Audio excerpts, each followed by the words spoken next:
بسم الله الرحمن الرحيم.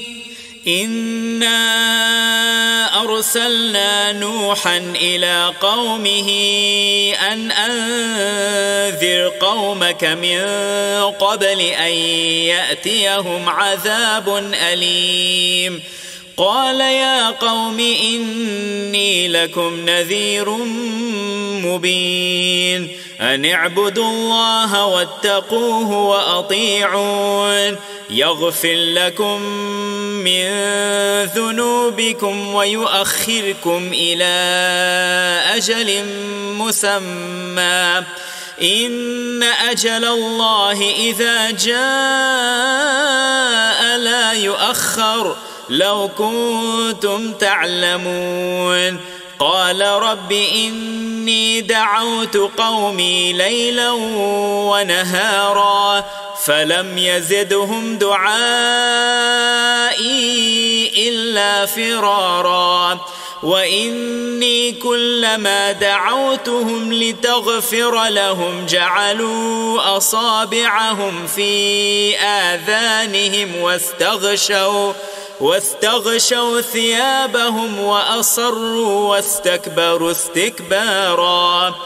ثم إني دعوتهم جهارا ثم إني أعلنت لهم وأسررت لهم إسرارا فقلت استغفروا ربكم إنه كان غفارا يرسل السماء عليكم مدرارا ويمددكم بأموال وبنين ويجعل لكم جنات ويجعل لكم أنهارا.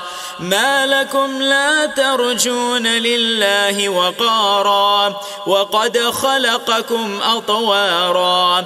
ألم تروا كيف خلق الله 7 سماوات طباقا وجعل القمر فيهن نورا وجعل الشمس سراجا والله أنبتكم من الأرض نباتا ثم يعيدكم فيها ويخرجكم إخراجا والله جعل لكم الأرض بساطا لتسلكوا منها سبلا فجاجا.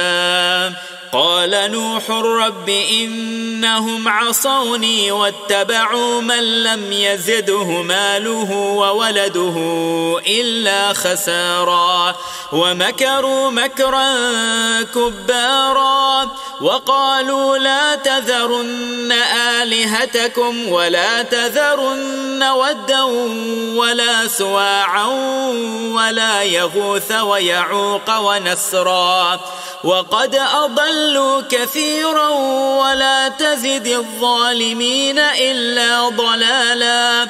مما خطيئاتهم أغرقوا فأدخلوا نارا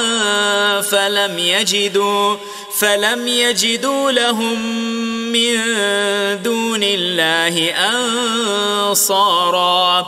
وقال نوح رب لا تذر على الأرض من الكافرين ديارا إنك إن تذرهم يضلوا عبادك ولا يلدوا إلا فاجرا كفارا. رب اغفر لي ولوالدي ولمن دخل بيتي مؤمنا وللمؤمنين والمؤمنات ولا تزد الظالمين إلا تبارا.